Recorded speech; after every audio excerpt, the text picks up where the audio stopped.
intercambiar conocimiento y opiniones sobre esta enfermedad en estos momentos que son más o menos difíciles para todos nuestros países. Voy a hacer lo que habíamos conversado con Jorge, decidimos con Manuel yo voy a hacer como una pequeña introducción general de lo que hoy día son los conceptos que nosotros tenemos del manejo de las lesiones osteocondrales del talo, y posteriormente Manuel va a hacer como una presentación sobre fundamentalmente qué es lo más novedoso que estamos haciendo nosotros como grupo en esta patología.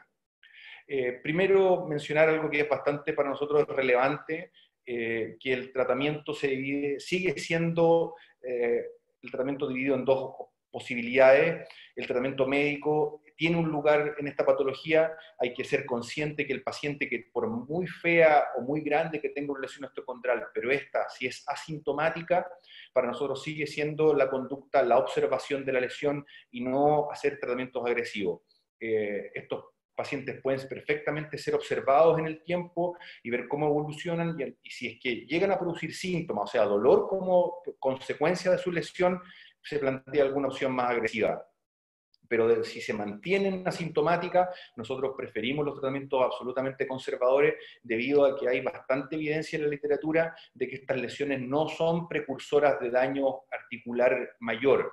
Me refiero esencialmente a que esto, por ejemplo, si uno lo diagnostica en un niño o en alguien de corta edad, esto no es una predisposición para tener una artrosis en el futuro. Por lo tanto, estas lesiones se puede observar y, siendo asintomática, no tratarlas desde el punto de vista quirúrgico. Evidentemente, cuando la lesión es sintomática, el panorama cambia absolutamente, y hoy por hoy no hay otro tratamiento que el quirúrgico para el tratamiento de las lesiones osteocondrales. Una vez que se hace sintomática y la lesión muestra signos de inestabilidad y edema óseo circundante y está en un contexto patológico claramente, esta patología no tiene alcance médico que no sea a través de la cirugía. Y lo que sí, hay una lista de alternativas para tratar esta cirugía. Lo más clásico y la primera opción es el debridamiento de las lesiones y realizar las microfracturas, lo cual es lo más validado y lo que más se realiza por todos los cirujanos de todo y pie en el mundo, pero se han abierto una serie de otras opciones debido a que básicamente no todas las lesiones responden en forma adecuada, y lamentablemente hay un grupo de lesiones osteocondrales que se consideran de alto riesgo o con factores de riesgo de no responder, y también hay pacientes que por su contexto de patología agregada o de alguna otra característica no responden al derivamiento de microfractura, y por eso que nacen todas estas alternativas más complejas de tratamiento para tenerlas como opción al momento de que un paciente falle o tenga alguna de estas características particulares. Esto es lo que vamos a ir tratando de resolver durante las charlas. El derivamiento más microfractura en forma estándar se habla de que tiene en forma global alrededor de un 80% de éxito, y eso es como el número mágico que se ha descrito en la literatura, diciendo que alrededor de ese porcentaje de pacientes son los que se mejorarían con esta técnica en exclusivo. ¿Por qué falla? ¿Por qué hay pacientes que no mejoran?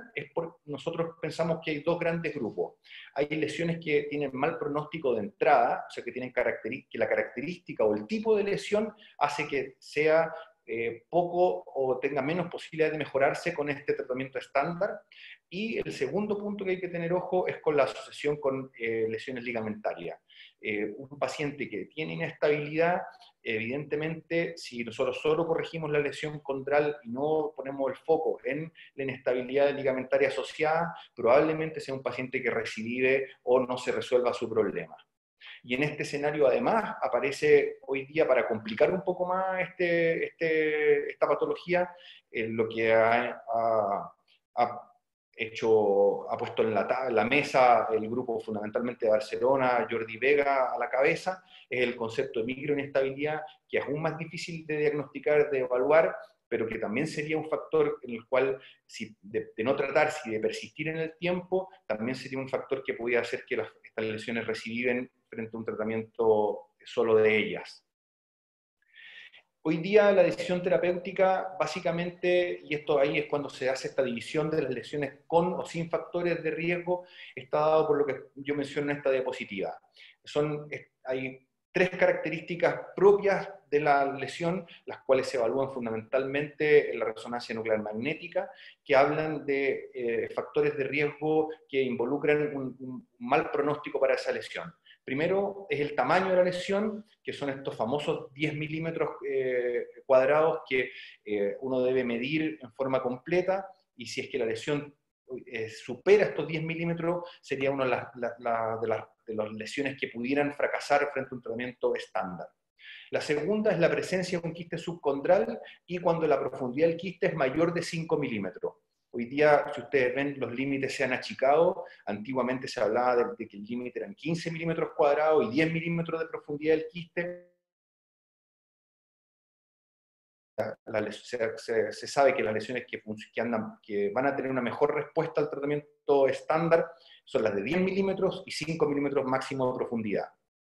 Y el tercer aspecto son las lesiones que sean las contenidas versus las no contenidas. Y esto se refiere a que la lesión condral esté por todo su contorno, tenga tejido, a diferencia de las que ocurren en los hombros del talo, en las cuales se pierde una de las paredes y por lo tanto esta lesión pasa a ser no contenida y eso también sería un factor de mal pronóstico.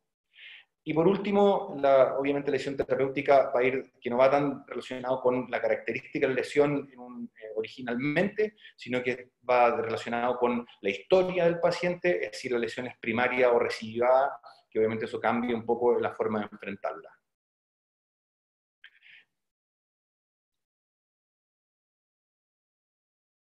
Aquí ustedes ven un video en el cual vamos a hacer justamente el tratamiento que hacemos para el gran porcentaje y para la gran mayoría de las lesiones condrales, que es primero identificar la zona de daño, después hacer el debridamiento de todo el tejido cicatricial o todo el relleno que tiene esta lesión condral con el uso de las curetas o cucharillas, limpiar la lesión condral, ojalá hasta obtener un tejido o un lecho sangrante, como se ve ahí en la imagen, que cuando aplicamos aspiración sangra, después estabilizamos los bordes de la lesión de algún modo, y finalmente hacemos estas microfracturas que son las que nos llevan a generar un mayor sangrado y una mayor capacidad de regeneración de tejido.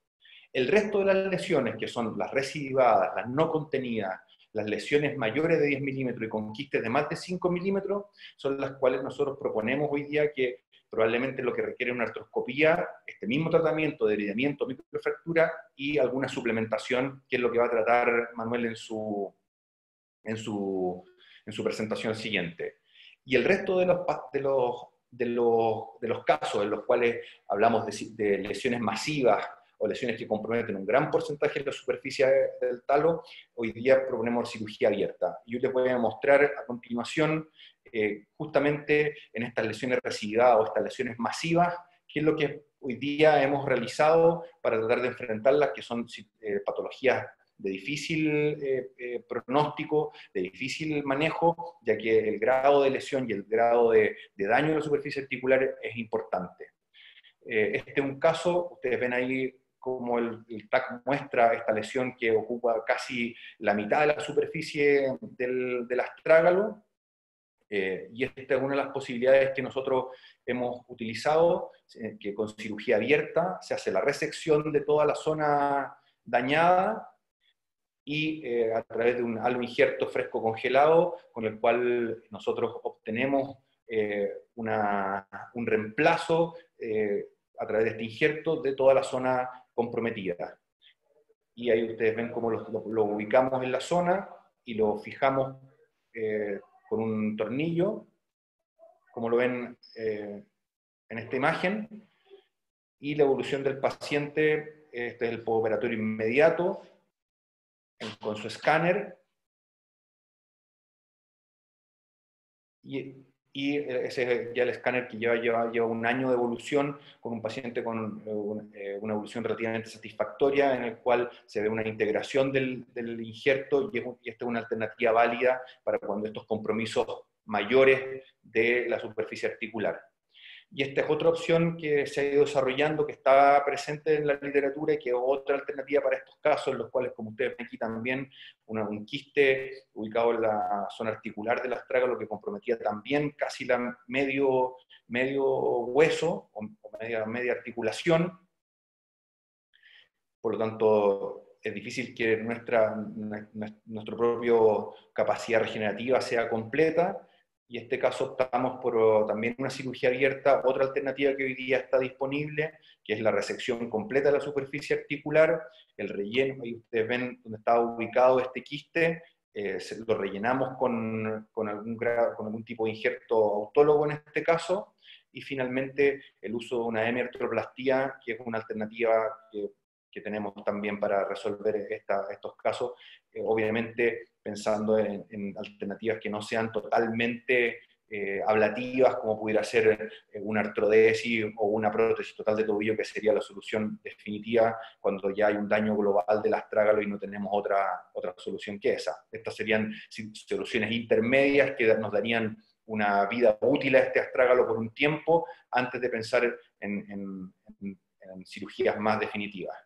En resumen, hacer hincapié que la evaluación clínica del paciente es extremadamente importante, y que las lesiones asintomáticas, por grandes o por feas que sean, hoy día nuestro criterio es observarlas, distinto del caso que son sintomáticas, en los cuales aparentemente hay un mundo de diferencia entre las lesiones que tienen menos de 10 milímetros de circunferencia y menos de 5 milímetros de profundidad y son contenidas, en las cuales el desviamiento y las microfracturas sigue siendo la primera opción, y para el resto, que son más grandes o tienen factores de mal pronóstico, se plantean técnicas artroscópicas con suplementación o técnicas abiertas, que son las que les mostré recién y que pudieran ser una opción de tratamiento para algunos pacientes muy particulares. Y recordar, tener siempre presente y tener la capacidad también durante la evaluación clínica de nuestros pacientes, de identificar los pacientes que tengan o no inestabilidad ligamentaria, ya que este es un factor relevante a corregir durante el proceso terapéutico, ya que si no lo corregimos y nos enfocamos solo en la lesión condral, tenemos un factor que no está controlado y que pudiera producir una recidiva de la lesión. Muchas gracias. Bien, perfecto, Giovanni. Muchas gracias, doctor Carcuro. Tenemos algunas preguntas de los participantes. Una de las preguntas es de parte del doctor Daniel Pinedap. Él pregunta si la observación que hace la hacen con carga o sin carga para determinar la lesión osteocondral. Al paciente que tiene, por ejemplo, un escenario bien frecuente, es un paciente que sufre un esguince de tobillo y que en la radiografía que se le toma en el servicio de urgencia se ve alguna imagen sugerente de lesión condral, y ese paciente a nosotros nos llega a nuestra consulta con la duda de qué hacer con esto. Nosotros en general lo que hacemos es tratamos el esguince. Si ese paciente después de tratado el esguince se mejora y queda asintomático, como yo comentaba, lo autorizamos a hacer una vida absolutamente normal, con carga, con vida deportiva, todo de forma absolutamente normal, una vez que está ya recuperado su lesión, y la sugerencia es un control unas veces al año para ver la evolución que ha tenido. Inicialmente, yo lo que hago es controlar esa evolución anual con una resonancia nuclear magnética para evaluar si esa lesión progresa, se agrava, si tiene alguna característica. Y después, básicamente, si el paciente está sintomático, es solo observarlo. No le decimos al paciente que tiene esta lesión y que haga vida absolutamente normal, que no necesita más controles, y que si el paciente en algún momento esta lesión se hace inestable y empieza a doler, ahí lo tratamos, pero en la circunstancia de que no ocurra este cambio, lo dejamos absolutamente libre. Perfecto, doctor. Otra pregunta de los participantes, en realidad dos preguntas hace el doctor Leonel Rega. Dice, buenos días, ¿prefieren las microfracturas o las nanofracturas? Y la segunda pregunta que hace es que si el abordaje medial lo hace pensando en una futura artroplastía. Dejo abierto para los panelistas la respuesta también, si alguien más quiere responder. Adelante, doctor Carcuro, por favor. Sí, nosotros usamos de regla la microfractura, Nanofractura la tenemos presente, tiene un costo mayor por el implemento que se necesita para usar, por lo tanto por eso no lo tenemos como una primera línea, y nuestra primera línea siguen siendo las microfracturas tradicionales. Respecto al abordaje en la línea media para cuando hacemos cirugía abierta, exactamente por eso, es porque si el paciente requiriera un tratamiento posterior o artrodesis o artroplastía, se usa el mismo abordaje y no tendríamos el conflicto después con el manejo de las partes blandas.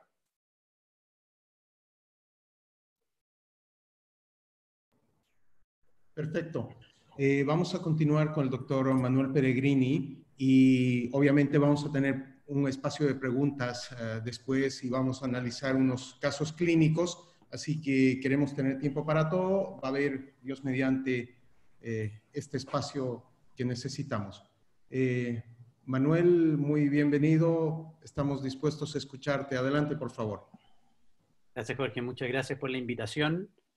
La idea es continuar un poco, como comentó Giovanni, acerca de cómo enfrentamos nosotros las lesiones osteocondrales de astrágalo y cómo hemos ido cambiando esto, cómo hemos creado nuestro mismo enfoque.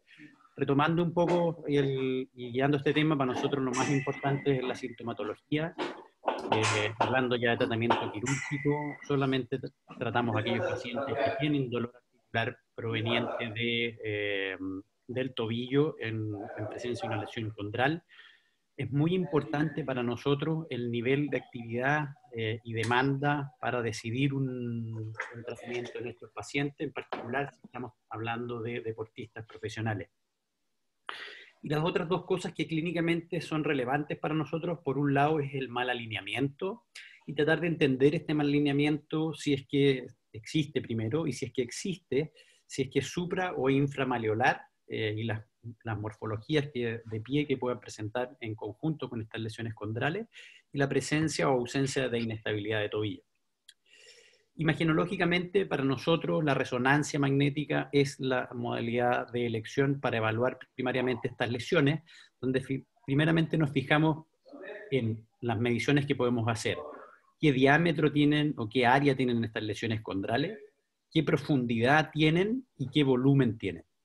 Y en este contexto tratamos de identificar criterios de inestabilidad mediante la contención de estas lesiones, la presencia de edema óseo, que para nosotros es relevante, la presencia de quiste óseo y la presencia de una interfaz entre la lesión condral y el remanente óseo.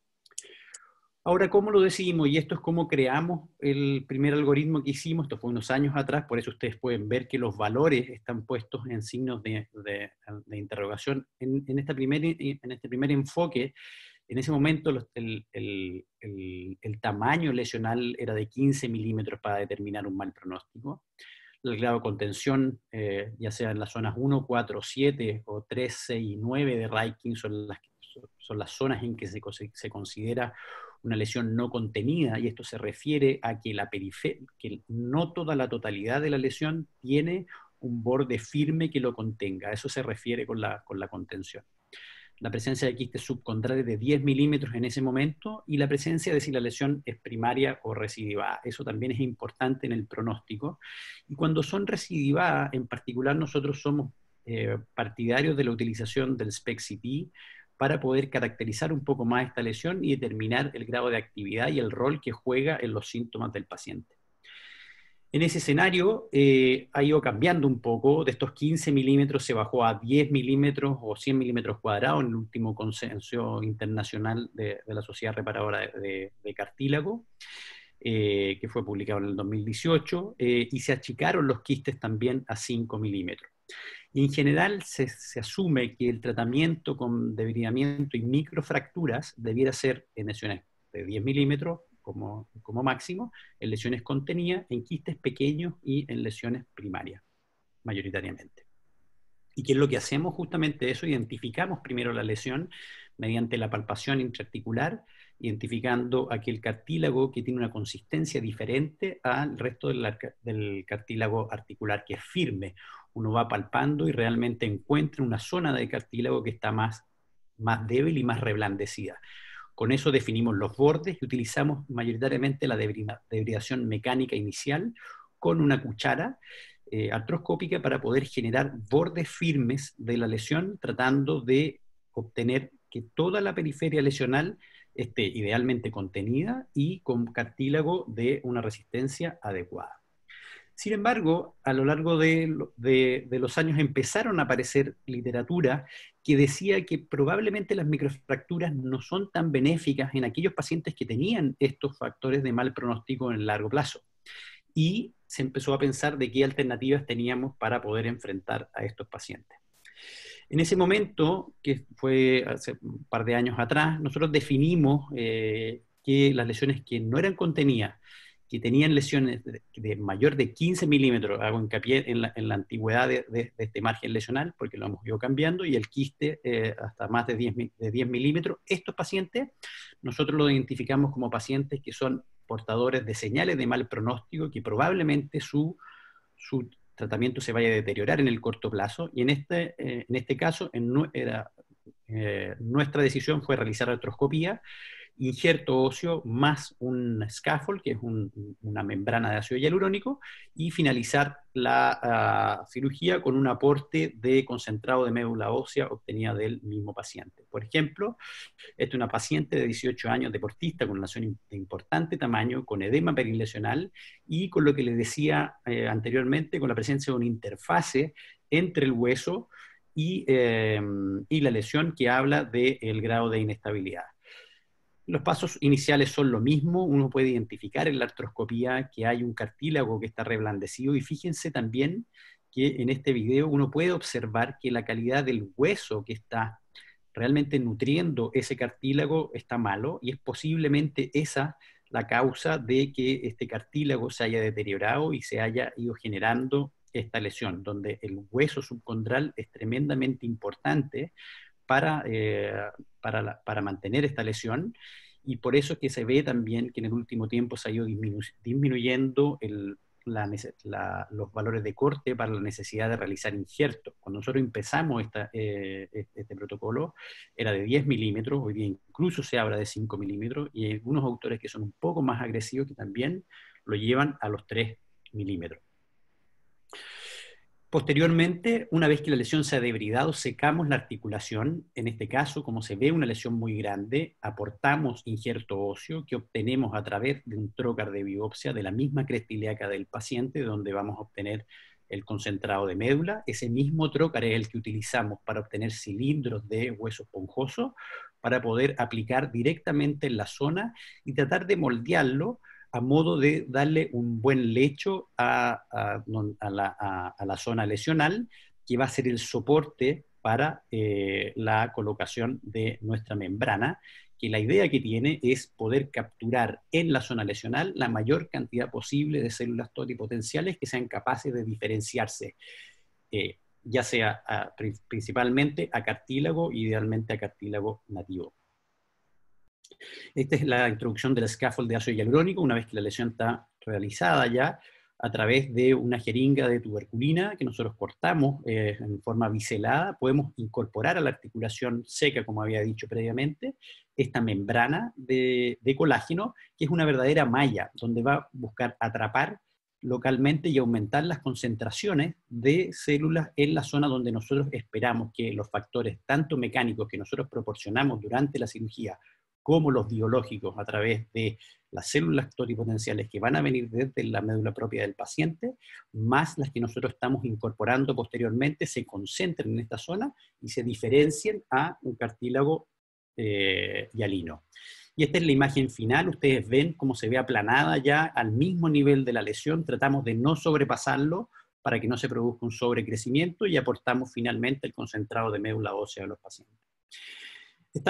La verdad que hicimos aproximadamente como 30 pacientes con este procedimiento. Los resultados fueron satisfactorios. Sin embargo, nos llamó mucho la atención que apareció, antes de eso, siempre, como les decía, en este caso tenía una inestabilidad de tobillo asociada, por lo tanto incorporamos además la realización de un rostrum artroscópico para poder eliminar o disminuir la posibilidad de recidiva. Como les decía, estamos bastante satisfechos con los resultados de este procedimiento, pero apareció este artículo hace tiempo, ya 2 años, ya casi 3 años, en que realmente se ve dos cosas, y lo traigo un poco a colación y rescatando un poco los conceptos que comentó Giovanni al principio. Hagamos lo que hagamos, los resultados rondan alrededor del 85%, entre un 78% y el 86%. Y no hay ninguna diferencia en los distintos tipos de tratamiento que tenemos para realizar, para tratar las lesiones condrales. Por lo tanto, nos vino la duda y dijimos, mira, no hay ningún trabajo que sea comparativo para poder decir que realmente lo que nosotros estamos haciendo es mejor que hacer otra cosa. Y por supuesto, esto viene también de la mano de los costos asociados que supone la incorporación de una membrana de ácido hialurónico y la administración de células madres obtenidas de la propia cresta ilíaca del paciente. Por lo tanto, nosotros diseñamos hoy día un estudio que estamos realizando ya, está inscrito en Clinical Trials, donde justamente lo que buscamos es verificar si realmente la aumentación con células mesenquimales son beneficiosas para el tratamiento de este tipo de lesiones. ¿Cómo lo hacemos? Nosotros tenemos un laboratorio en la Clínica Universidad de los Andes que se llama Cells for Cells, donde se obtienen de donantes un suero que en realidad tiene un tremendo control de calidad y se caracteriza por una serie de exámenes para poder estar seguros de lo que estamos realmente administrando a los pacientes, sea con una mínima posibilidad de contagio, y administramos una cantidad conocida de células totipotenciales que son derivadas de cordón umbilical y que están expandidas. Y por lo tanto, lo que nosotros sabemos cuántas células le estamos poniendo a cada paciente, cosa que no se sabe en ninguno de los otros trabajos que están publicados en la literatura, porque tú obtienes células, la gran mayoría de la médula ósea de la cresta ilíaca, y no sabes cuántas células tienes ahí. Nosotros estamos administrando una cantidad conocida de células, que las preparamos en el laboratorio a 37 grados, se activan con calcio y se obtiene este verdadero scaffold, que es un gel que ya viene con las células incorporadas y con una cantidad conocida de células para ser administrada en nuestros pacientes. Este es un producto que está habilitado para el uso clínico, cumple con todos los controles de calidad pertinentes, ya está validado su uso en rodilla, tiene 2 años de seguimiento su uso en rodillas y es un producto que se ocupa clínicamente. Entonces, ¿cuál es nuestra hipótesis en realidad? Nosotros pensamos que en un escenario en donde realizamos la misma cirugía de artroscopía, debridamiento y microfractura, si le agregamos esto, nosotros pensamos que los resultados clínicos e imagenológicos debiesen ser mejores que con tratamiento estándar. ¿Qué hicimos? Entonces diseñamos un estudio que es clínico, es prospectivo, es multicéntrico, es controlado, randomizado y es doble ciego, porque el paciente no sabe que le están poniendo células y porque el radiólogo y el que hace las evaluaciones tampoco lo sabe.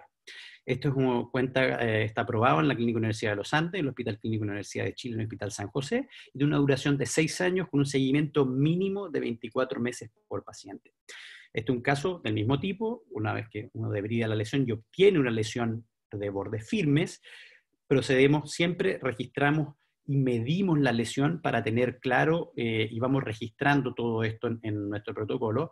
Realizamos las microfracturas como realizaríamos en cualquier paciente, idealmente con una penetración para solo perforar la placa subcondral y obtener la salida de sangre, y con una separación más o menos de unos 3 milímetros, como ustedes pueden ver en este video.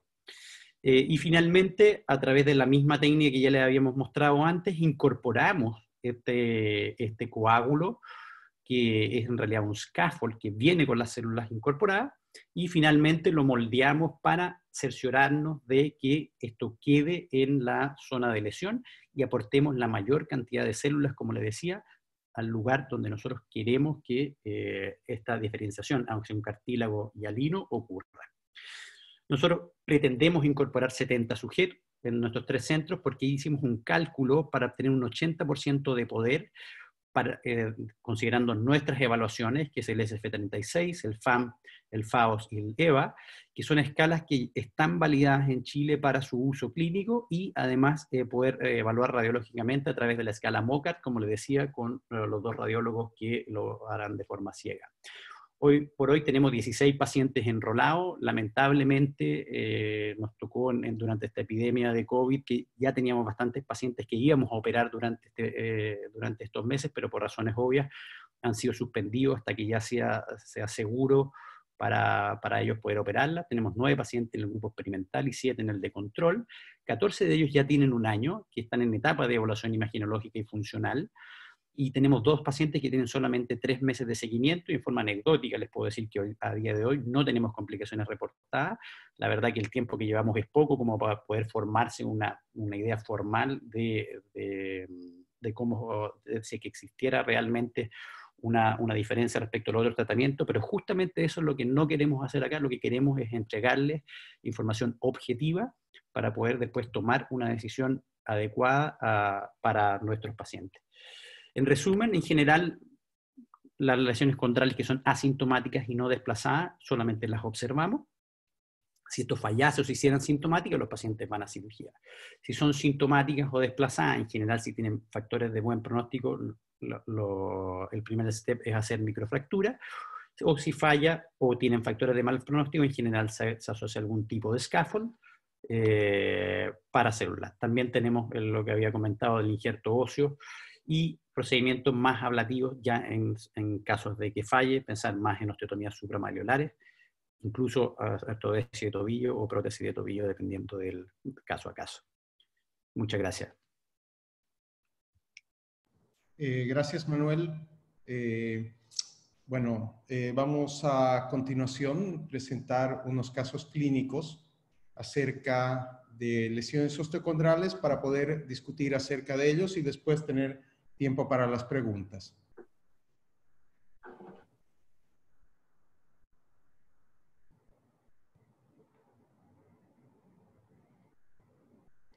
Bien.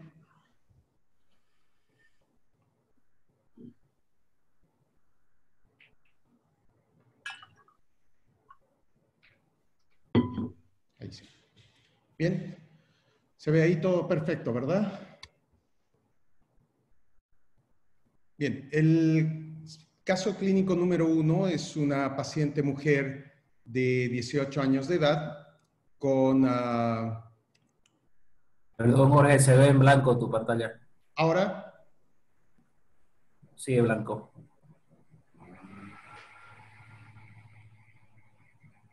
Espérame que...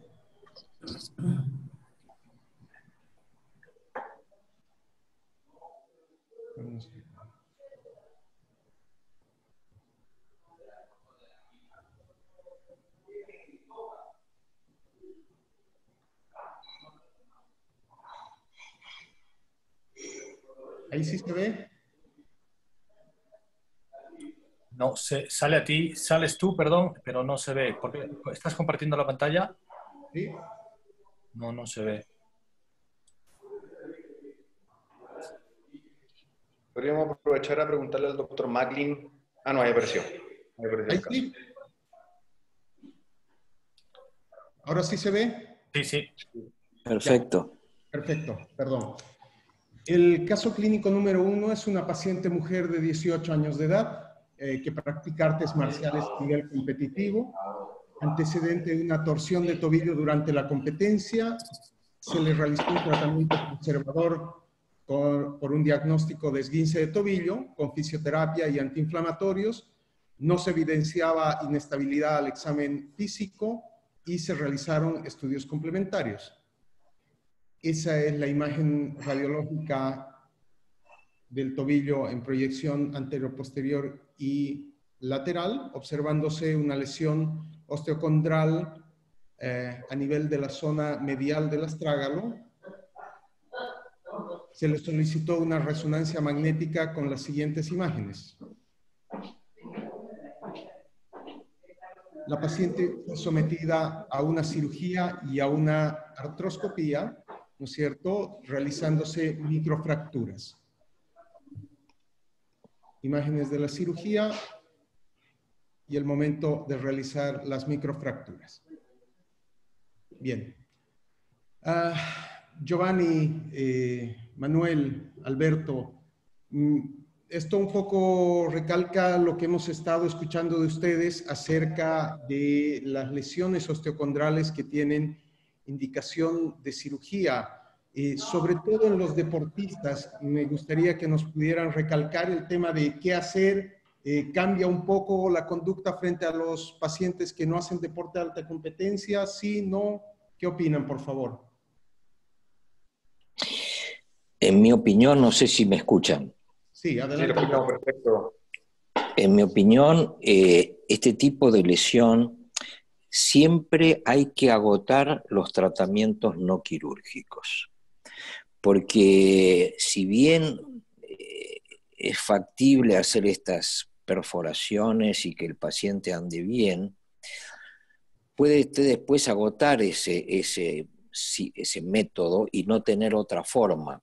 Yo dejo estas perforaciones como último de los procedimientos, con deporte o sin deporte. Trato de no ser quirúrgico. Sí, yo comparto con Alberto. Si ustedes ven, este caso es el caso que yo les decía, el caso en el cual uno diagnostica un esguince, hay una imagen radiológica que llama la atención, pero que impresiona por las características que tiene de ser una lesión que no ocurrió en este traumatismo, sino que parece ser una lesión antigua, porque hay fenómenos escleróticos en el borde y no hay edema óseo, por ejemplo, en la resonancia.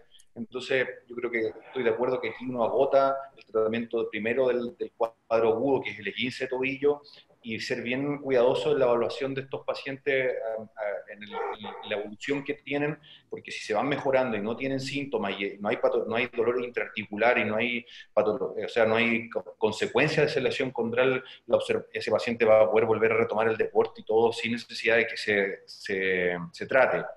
Ahora, si efectivamente en la evolución posterior el paciente persiste con síntomas y no logra hacer una vida normal, no logra reincorporarse a la actividad deportiva y efectivamente uno diagnostica que esa lesión condral es la causa de ese problema, nos vemos en la situación que no hay otra salida que la solución quirúrgica. En muchos de estos casos nos ayuda bastante el SPECT-CT, ya que nos permite evaluar si esa lesión es activa o no, si es que la decisión terapéutica se está haciendo más difícil. Pero comparto con Alberto, y particularmente en deportistas, somos bien cautelosos, ya que el tratamiento con microfractura y degradamiento en deportistas de impacto, que practiquen deportes de impacto, va a requerir un tiempo largo de recuperación. Muchas veces no están de vuelta en la práctica deportiva antes de 6 meses, por lo tanto eso es bastante para un deportista. Y además está todo lo que comentaba Manuel, que lamentablemente estas lesiones, si uno las toca, pues una lesión que no causa dolor puede transformarse sintomática, y recuerden que un porcentaje de estas lesiones, aunque uno lo haya hecho bien desde el punto de vista de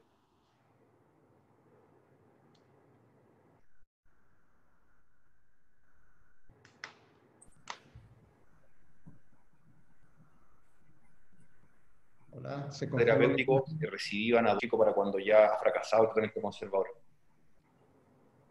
Perfecto. Manuel, ¿tú algo más que puedas aportarnos? No sé si ya lo dijo todo Giovanni con este tema y Alberto. Sí, no, yo comparto con los dos. Somos tremendamente exhaustivos y de hecho, porque uno ve una lesión condral y a veces nos ha tocado operar pacientes que tienen cuadros asociados, por ejemplo, una inestabilidad de tobillo, pero sin dolor articular. Entonces, con mayor razón, y recalcando las palabras de Giovanni, si el paciente no tiene dolor articular, nosotros hemos en ocasiones obviado el tratamiento de la lesión condral y de dar solamente la inestabilidad. Y eso en términos de recuperación y de reintegro deportivo no tiene comparación con el hecho de intervenir la lesión de cartílago, donde probablemente va a tener un paciente que va a estar a lo menos 6 meses recuperando, en particular pacientes que tienen deportes de impacto o deportes que producen muchas fuerzas cizallantes en la articulación, el fútbol, el hockey, todas las lesiones que tienen, los deportes que tienen cambio de dirección, son deportes que se van a ver afectados con los pacientes que reciben tratamiento para eso. Por eso que tratamos de ser bien cautelosos a la hora de decidir la intervención. Ahora, una pregunta a Jorge y al panel, doctores de Chile. ¿Qué pasa si este paciente viene con una inestabilidad asociada? Que es relativamente frecuente en gente que puede encontrar este tipo de lesiones con inestabilidad asociada. ¿La conducta cambia quirúrgica? Les pregunto a ustedes. O sea, eso es justamente lo que comentaba, es que puede darse esa situación y en ese caso, en lo personal, pienso que hay que hacerse cargo de la inestabilidad y no de la lesión de cartílago, y en eso es donde nos apoya mucho el SPECT-CT, porque si tienes un paciente que se queja de inestabilidad, no de dolor articular, y con un SPECT-CT que no es captante, pienso que el enfoque más seguro para tener a ese paciente deportista de vuelta en su deporte lo antes posible es tratar la inestabilidad de tobillo, hacen una artroscopía breve con una sinoectomía de la cámara anterior, como se hace habitualmente, inspeccionan la articulación, pero yo no le haría nada al cartílago y le repararía los ligamentos laterales, sin duda. Ni siquiera microfracturas, algo que está en la mano de hacerlo en ese momento. No lo tocan. Si es A que eso no le no preguntaba. tiene síntomas y un SPECT que no es captante. Ok, muchas gracias. Lo que pasa, perdón Manuel, ahí es que tú usas el SPECT-CT para determinar el punto exacto de dolor, de tal forma que no te provoque una confusión con la lesión condral, ¿verdad? O sea, lo pedimos cuando hay dudas, porque el SPECT-CT lo que sirve es para... tiene que ser una combinación de cosas. Tú no puedes pedir un SPECT-CT y basarte solamente en el SPECT-CT para tomar la decisión, porque eso es una forma de equivocarse. El paciente, lo que más importa es hablar con el paciente, entender si el dolor es articular, si tiene un dolor que realmente es axial, que el paciente lo refiere como un dolor sordo dentro de la articulación, y eso tú ya te hace pensar de que probablemente venga de ahí la lesión. El SPECT lo que habla es de ver si es que la lesión es metabólicamente activa. Y una lesión que es metabólicamente activa es probable, en un contexto de un paciente que refiere síntomas articulares, que los síntomas vengan de ahí y por lo tanto apoya la decisión de intervenirla. Lo que sirve más es obviamente, en este caso, que salga negativo, en verdad, porque te da un apoyo más para decirle al paciente, mira, porque no es una decisión fácil. Y muchas veces el paciente te va a decir, mira, pero si me voy a operar, mejor me opero una vez nomás.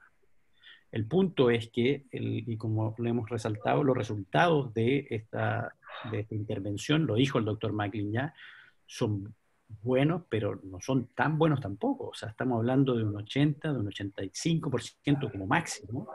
O sea, es casi un poco más de cada 10 pacientes, uno no va a andar bien, o casi dos. Si ese paciente es un deportista, que interveniste una lesión condral y no le dolía, yo creo que es un mal negocio. Y aquí viene una pregunta para el panel, que la asociamos a lo que acaba de decir el doctor. ¿El tratamiento conservador en este caso de lesiones asocia algún tipo de biológico, como por ejemplo el ácido hialurónico? No, yo por lo menos el tratamiento conservador es solo la observación. Cuando hay edema óseo, si es muy importante por algún grado de tiempo limitar la actividad de impacto hasta que eso se resuelva o pase un tiempo razonable, y observación, no uso ningún elemento adicional.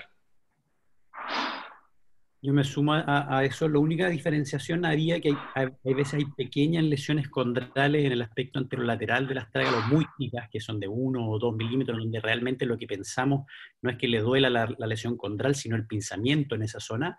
Y en esos casos en particular, cuando uno hace una infiltración, yo a veces asocio corticoides con ácido hialurónico, pero pensando que es un pinzamiento, no la lesión condral lo que está produciendo los síntomas. Doctor Macklin, ¿usted tiene alguna diferencia en ese aspecto? Mira, el problema, no sé si me escuchan, Sí, perfecto. el problema que tiene estas lesiones, a mi juicio, es que no sabés cuál es la causa del dolor. Porque vos podés llegar a tener dos lesiones exactamente iguales, en forma bilateral, digamos, en un paciente, una le duele y la otra no le dolió nunca. Me ha pasado. De manera que, en general, el dolor es un síntoma y no es una enfermedad en sí. Entonces, para tratar el dolor, usted puede hacer varias cosas. Reparación de ligamento, plasma rico, pero que en realidad, como vos no sabés cuál es la génesis del dolor, ¿por qué un paciente que tiene una lesión osteocondral exactamente igual. En los dos tobillos le duele uno y el otro no le molesta.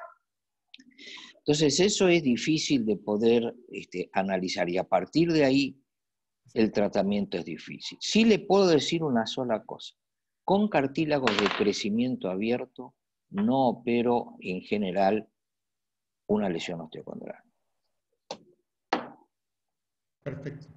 Bien, vamos a pasar a ver el segundo caso clínico.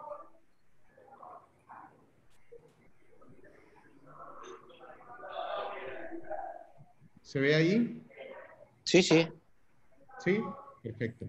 Entonces, el segundo caso clínico coincide con lo que nos estaba hablando el doctor Alberto Maclin. Es una paciente de sexo femenino de 14 años de edad que tiene antecedente una torsión del tobillo izquierdo, manejada inicialmente como un esguince de tobillo, porque ella se dedicaba a pasar clases de baile. Por lo tanto, se le da antiinflamatorios, se hace fisioterapia y una restricción de la actividad con inmovilizador de tobillo además. Escaso dolor ocasional al momento de la consulta, se le realizó un tratamiento conservador y tiene 9 meses después de la lesión con las imágenes que ustedes van a ver. Entonces, una imagen en la radiografía sospechosa en la zona medial del astrágalo. Se solicita una resonancia magnética, perdón, se fue el círculo, y se observa esa lesión a nivel del talo. Entonces, lo mismo, queremos sus opiniones respecto al tema de edad. Claramente el tratamiento en un menor de 18 años es diferente al tratamiento en un adulto en cuanto al pronóstico y al tipo de lesión que sea para tratar quirúrgicamente. Giovanni, ¿qué nos puedes comentar, por favor? Sí, yo comparto, o sea, a lo mejor no soy tan categórico como Alberto, decidir que no opero a nadie con cartílago abierto, pero me acerco a su postura bastante, o sea, soy mucho más conservador, mucho más expectante, le doy más tiempo para que se recupere y me la juego porque ese paciente se alivie de sus síntomas y tenga capacidad regenerativa propia para que no requiera una cirugía. Y solo trato quirúrgicamente al paciente que efectivamente después de un buen tiempo de realizar un tratamiento conservador no mejora nada. ¿Y cuánto tiempo me doy? Yo creo que en un caso como este, nunca menos de 6 meses de plazo y que yo esté seguro de que el dolor es intraarticular y que el paciente efectivamente no pueda, no sé, hacer su vida normal y esto le genere un gran conflicto, solo en ese caso lo trato quirúrgicamente. Perfecto. Manuel. Sí, la verdad que no mucho más que aportar respecto a ese tema. Bien. ¿Podría aportarte algo? Sí, adelante, por favor. Bueno, cuando uno trata adolescentes es todavía más difícil. Tiene razón, Giovanni, quizás fui muy absolutista, muy categórico. Cuando digo no opero es que en general, por supuesto, tampoco veo tantos chicos con estas lesiones. Y a mí me gusta sacarle un estudio también del otro tobillo comparativo, porque la pregunta es si en el otro también tiene y es asintomático. ¿Qué nos está pasando?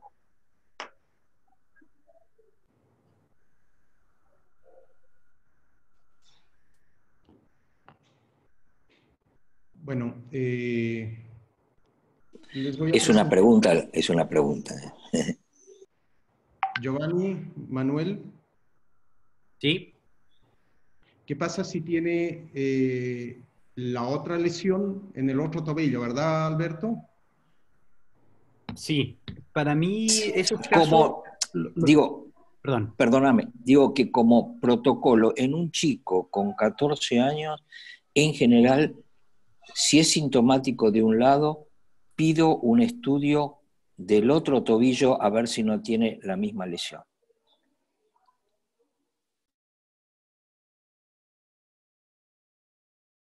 Bien. Bueno, les voy a presentar a continuación el tercer caso clínico. Jorge. Sí, perdona.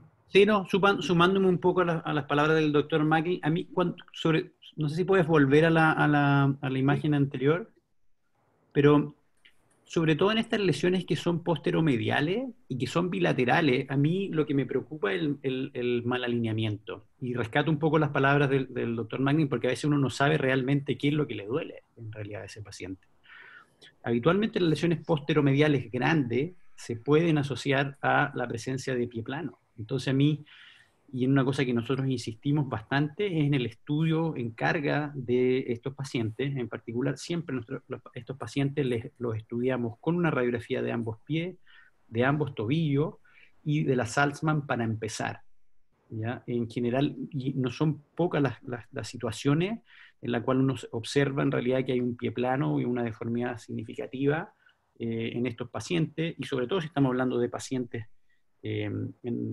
jóvenes con fisis abierta, no es mala idea, si es que tienen un mal alineamiento, empezar con un tratamiento poco invasivo como son unas plantillas correctoras. Perfecto. Mira, voy a presentar el tercer caso, Manuel, porque precisamente se acomoda a lo que tú estás conversando en este momento.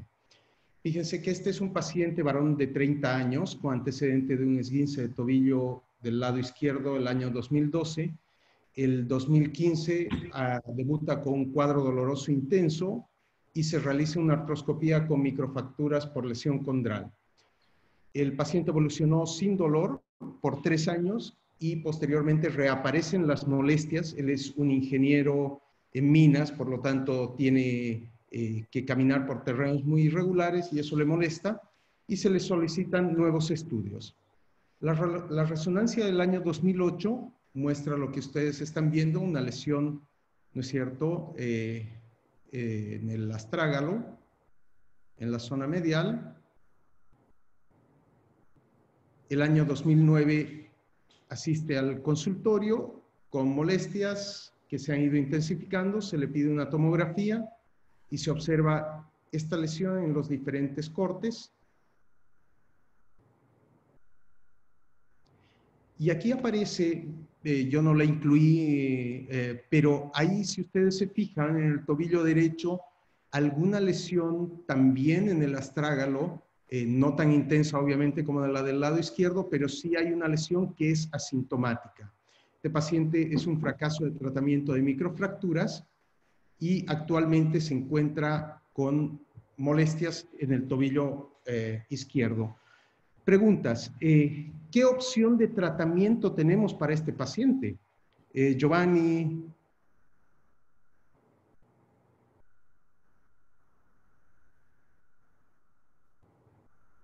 Hola, ¿me escuchan? ¿Sí? Sí, adelante, por favor. Sí, mira, básicamente cuando los pacientes presentan una recidiva, yo creo que con mayor importancia es buscar todos los aspectos aledaños, o sea, que están alrededor del caso y que puedan justificar que ese paciente haya recidivado. A mí me gustaría que aquí también Alberto nos diera su opinión, porque es un paciente que tiene varias cosas dando vuelta. Primero, bueno, una lesión osteocondral. La segunda cosa es que ahí en el escáner algo pareciera ser que pudiera tener, como él ya lo mencionó, algo en el otro lado. La tercera cosa es que justamente en esta visión lateral se ve un osteofito o al menos una tibia un poco más prominente en la región anterior y algo parecido en espejo en el talo. Por lo tanto, puede ser también un escenario de inestabilidad ligamentaria. Y Manuel, a pesar de que el caso y las imágenes no nos dan toda la información, pero sí hay otra imagen en que incluso en esta se ve un talo que tiene un poco verticalizado, por lo tanto también podría ser un escenario a lo mejor lo que Beat Hinterman ha denominado una inestabilidad peritalar. O sea, yo creo que aquí la clave en los casos de recidiva es tratar de tener ser lo más acucioso posible, tratar de identificar la mayor cantidad de factores por los cuales esta lesión falló, para que en el tratamiento que nosotros propongamos corrijamos todos estos elementos.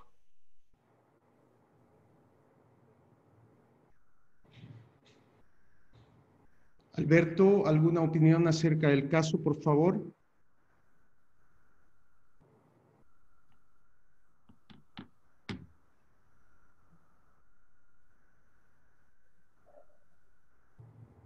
Alberto, ¿te escuchamos?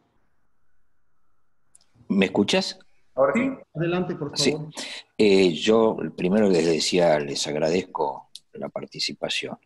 Y segundo, decirles que para mí esto es difícil considerar esto una recidiva, porque en realidad acá habría, esto lo que tiene es una artrosis de tobillo el enfermo. Tiene una artrosis de tobillo que con una imagen ahí de alteración de la superficie articular, y bueno, lamentablemente creo que se haga lo que se haga, este tobillo está perdido. Y como dijo Giovanni, descartando todos los otros factores, porque hay también enfermedades que son propias del hueso, que se producen, que son esquísticas. Fíjense que eso tiene varios quistes, inclusive en el cuerpo en general del astrágalo, no solamente en ese lugar.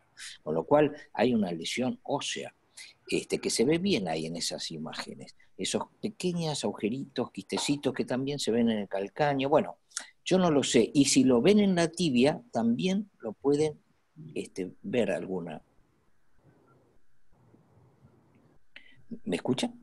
Sí, sí, Sí, perfecto. entonces yo creo que acá lamentablemente podemos ofrecerle elementos para postergar la solución definitiva. Y yo creo que, bueno, se puede hacer un par de infiltraciones, a ver si con las infiltraciones, yo también mezclo un poco de cortisona en la infiltración, con eso vamos avanzando y lo podemos mejorar. Pero a la larga yo creo que este tobillo, por más que le hagamos cualquier factor, va a ir a una artrosis de tobillo y el final va a tener que ser o una prótesis, una artrodesis, lo que ustedes quieran.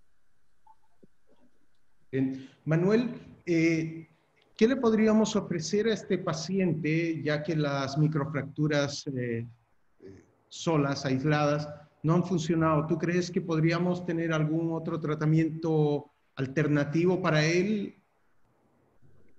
Sí, insisto con el tema del mal alineamiento. A mí algo que me preocupa y me gusta evaluarlo exhaustivamente, en particular en un paciente recidivado. Mi impresión, como comentaba, yo veo un cierto grado de flexión plantar del astrágalo. Me imagino un paciente con pie plano, que muchas veces uno ve estas lesiones en la zona posteromedial. Cuando fallan las estructuras mediales se produce una inestabilidad del talo hacia medial, y eso expone la porción más posteromedial del astrágalo a mayores presiones sobre el tobillo, y no es inhabitual encontrar las lesiones ahí. Y ese es el caso. Yo creo que la piedra angular del tratamiento quirúrgico para este paciente, en el contexto ya de un tobillo, como decía el doctor Macklin, que se ve artrósico, yo trataría de alinearlo lo más posible para poder tratar de exponer el resto del cartílago sano, a tratar de extender la duración de esta articulación lo más posible. La gran mayoría de las veces eso puede involucrar la reconstrucción del pie plano, si es que fuese ese el escenario. Somos menos partidarios de las osteotomías supramalleolares en estos casos, porque muchas veces lo que hacen es aumentar un poco más la deformidad, y no siempre sirven. Entonces, pero hay que tener el caso completo en carga para poder decir, pero más que la lesión condral, yo iría más al tratamiento del mal alineamiento en este caso primariamente, y segundo, revisaría con una artroscopía, probablemente microfractura y algún tipo de aumentación con alguna de las membranas que comentamos. Te hago una pregunta, Manuel. Los resultados comparando plasma rico en plaquetas versus ácido hialurónico, ¿qué opinión tienes? Mira, nosotros nunca hemos usado mucho el plasma, para ser bien sincero. Lo que uno ve y lo que está la Asociación Internacional de Reparación del Cartílago, recomiendan algún tipo de aumentación dentro de las cuales se encuentra el plasma rico en plaqueta. Y hay un estudio que es medianamente randomizado, que es comparativo, que justamente demuestra que el plasma rico en plaquetas es superior al uso de ácido hialurónico o al uso de suero fisiológico, en ese solamente estudio. ¿Cuál es el problema? Que en general la evidencia en cuanto al plasma rico en plaquetas es súper contradictoria, porque, como decía antes, no se sabe lo que se está administrando al paciente. Los plasmas ricos en plaquetas son distintos en estudio de otros, cambian de un laboratorio a otro, la concentración de factores ni siquiera se sabe lo que se está poniendo, y es por eso que nosotros en nuestro estudio justamente tratamos de aislar esa variable conociendo la cantidad de células que estamos aplicando por lesión, porque creemos que parte importante del diseño de un estudio científico es tratar de disminuir las variables confundentes para que tu sola intervención trate de explicar de la mejor manera posible los resultados de lo que tú estás haciendo. Entonces, hoy por hoy, pienso que el plasma es una alternativa, pero tampoco hay una evidencia tan fuerte para recomendarla de entrada. No es nuestra opción principal en este momento. Perfecto. A continuación, con Víctor Hugo, vamos a seguir con las preguntas del público, de nuestros asistentes, para nuestros panelistas. Por favor, Víctor Hugo. Jorge, si puedo. Sí, perdona. Jorge. Adelante, por favor. Sí, una consulta para los panelistas. En esta lesión del último caso clínico, probablemente sea una recidiva y aparte de tratar las lesiones asociadas, ¿considerarían ustedes como una buena opción un injerto osteocondral en el caso de esta lesión? A mí en general el uso de injertos osteocondrales no es de mi primera elección en recidiva, porque primero significa una cirugía abierta, la cual tiene inevitablemente como morbilidad la osteotomía de calcáneo, o sea, de malleolo medial que hay que hacer, tiene morbilidad asociada. Y lo segundo es que todas las publicaciones y la literatura muestra que el uso de injertos osteocondrales no tiene mejores resultados que una segunda opción artroscópica, que en este caso es lo que mencionaba Manuel, repetir el procedimiento y agregar algún tipo de suplementación que hoy día nosotros hacemos con este coágulo rico en células. Y yo prefiero intentar un nuevo procedimiento artroscópico antes de que agredir el tobillo haciéndole procedimientos abiertos que van a tener igual, entre comillas, de malos resultados. Entonces, prefiero mantenerme con procedimientos vía artroscópica. Perfecto, pasamos a las preguntas de los participantes. Tenemos un par de preguntas acá. ¿Cuál es la mejor indicación para el sistema de transferencia para autoinjerto osteocondral? Y la segunda pregunta es, ¿cuál es la conducta en lesiones bipolares? En cuanto al sistema de autotransferencia, nosotros somos bien cuidadosos con esa indicación. Creemos que tiene, como decía Giovanni, un paciente que en nuestras manos ya haya fallado algún tipo de artroscopía aumentada, por decirlo así. Pero ahí hay dos cosas. Uno, que nosotros no somos muy fan del autoinjerto, de sacar de la rodilla, porque el cartílago de la rodilla tiene hasta 3 veces el espesor del cartílago del talo, o sea, está entre 5 y 6 milímetros el cartílago de la rodilla, mientras que en las tragas lo está entre 1,4 a 1,8 milímetros. Entonces el cartílago no es igual.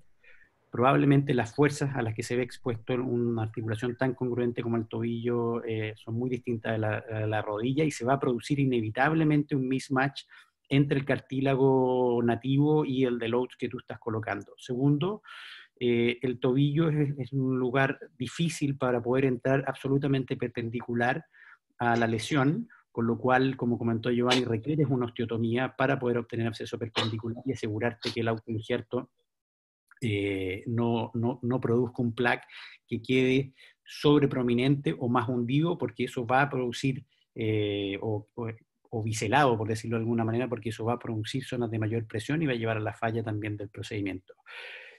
La vez que lo hicimos con un injerto fresco congelado, que se mostraron las fotos ahí. Eso es un procedimiento tremendamente complejo desde un punto de vista logístico, en cuanto hay que mandar un escáner del paciente del lado contralateral, o la imagen especular de la lesión, para obtener un astrágalo que tenga entre 1 y 2 milímetros de variabilidad en cuanto a la forma, y se convierte en un verdadero trasplante, porque tú tienes que estar avisando. Nosotros durante ese año estuvimos 8 o 9 meses, me acuerdo, avisando cuando salíamos para que no mandaran, porque una vez que mandan el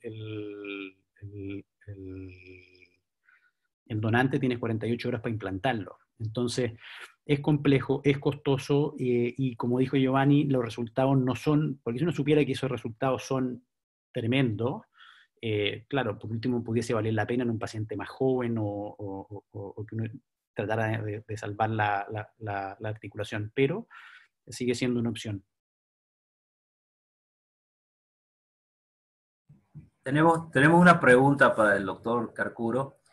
Pregunta, ¿hay algún tipo de lesión que aun cuando sea sintomática por sus características, usted considere que se deba realizar un tratamiento quirúrgico para evitar una complicación mayor?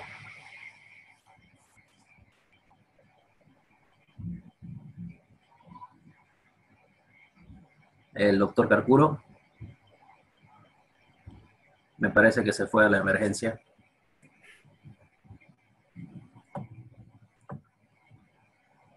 ¿Alguien del panel, aunque esa pregunta me parece que ya de alguna forma la respondieron en el mismo panel, pero tal vez transferir al panel, Víctor Hugo? Sí, doctor Pellegrini, ¿puede contestar, por favor? Dime. La pregunta que acabábamos de hacer para el doctor Carcuro, solamente que el doctor Carcuro me parece que está en la emergencia. ¿Me la repites, que no lo escuché bien? Claro, la repito. ¿Hay algún tipo de lesión que aun cuando sea sintomática por sus características, usted considere que se deba realizar un tratamiento quirúrgico para evitar una complicación mayor? ¿Que siendo sintomática? Siendo asintomática. Ah, perfecto, perfecto. Sí. No, en general, como decíamos, en términos generales, pensando en el colapso articular o algo así, en una... Sí. Me imagino que ha sido la pregunta. No hemos visto expuesto a esa situación, y la decisión ha sido siempre la abstención del tratamiento quirúrgico en pacientes asintomáticos. Tenemos otra pregunta que dice, ¿cuál es su enfrentamiento quirúrgico inicial en pacientes con lesiones osteocondrales en zona 4 y pie cabo? Es muy buena la pregunta. En general, el tratamiento quirúrgico, a pesar de que estudiamos el mal alineamiento para entenderlo, a no ser de que sea una cosa muy, muy obscena, la verdad que no hacemos osteotomía, no asociamos osteotomías en una primera cirugía en un paciente con una lesión condral, independiente de que tenga un pie cabo, como en este caso, que a veces uno pudiese verse tentado a hacer una osteotomía de calcáneo para descargar además la zona, pero tratamos de no cambiar los ejes, porque muchos de estos pacientes son deportistas, el pie cabo es bilateral y vas a generar una asimetría en el retropié, que el cual el paciente va a tomar un tiempo en recuperarse, en particular, y sobre todo los deportistas profesionales. Osteotomías de entrada en una primera cirugía no son parte de nuestro arsenal terapéutico. Bien, otra pregunta más. ¿Hacen screening en las lesiones osteocondrales en los pacientes cuando se fracturan el tobillo? Si lo hacen, ¿de qué manera? Resonancia magnética para todos. Cuando esa lesión está asociada a una fractura que requiere reducción y osteosíntesis, ¿se hace algún procedimiento o simplemente se libera evolución? En términos generales, cada vez tomamos más escáner en las fracturas de tobillo, que es una forma de aproximarse. Sin embargo, hay que tener en cuenta que las lesiones de cartílago que se producen en el contexto de la fractura, hay dos situaciones que son particulares. Uno es que se asocian en general a rasgos más bien altos, o sea, ya sean transindesmales o suprasindesmales, y cuando ocurren son lesiones que son... No son osteocondrales propiamente tal, son condrales de laminación en la gran mayoría, que pueden producir cuerpos libres. Entonces, nuestra práctica en general es que a las fracturas altas, suprasindesmales, con estabilidad sindesmal, le asociamos una breve artroscopía en la primera parte de la cirugía, que toma 5, máximo 10 minutos para poder hacer una inspección. Nos permite limpiar todos los cuerpos libres, hacer una sinovectomía mínima de la sinovia hemorrágica que se ve en este contexto, y nos permite evaluar también reducción sindesmal en caso de ser necesario. Yo no como finalmente. ¿Cuánto tiempo? Perfecto. Otra pregunta que realizan los participantes: ¿cuál debe ser la profundidad o espesor del aloinjerto en casos de lesiones osteocondrales masivas? En general lo medimos en el escáner. Entonces uno sabe cuánto tiene que entrar. Si recuerdan la fotografía, es una cosa que aprendimos de la técnica de la prótesis salto, que utilizamos agujas Kirchner paralelas para que las ponemos justamente inferiores al quiste más distal, por decirlo así, y son paralelas. Ponemos 3 o 4 las que se necesiten ahí y cortamos con la sierra sobre esa lesión, y se necesita además una sierra para poder hacer el corte vertical desde el astrágalo hacia la profundidad. Entonces tú marcas primero hasta dónde vas a llegar con la sierra de acuerdo a las mediciones del escáner, y luego cortas sobre esas agujas Kirchner que marcamos sobre la lesión. Sí, y para complementar lo que está diciendo Manuel, obviamente lo que tú buscas es tejido sano para que haya una integración del injerto, y por lo tanto tú siempre haces un corte un poco más profundo. Si tu lesión tiene 15 milímetros de profundidad, probablemente tú lo agrandes y profundices hasta unos 17 milímetros, cosa que encuentres un tejido óseo absolutamente sano en el cual tu injerto se adhiera y se pueda integrar posteriormente. Por lo tanto, tú, si tienes una lesión, probablemente agrandas un poco los márgenes para tener el tejido sano.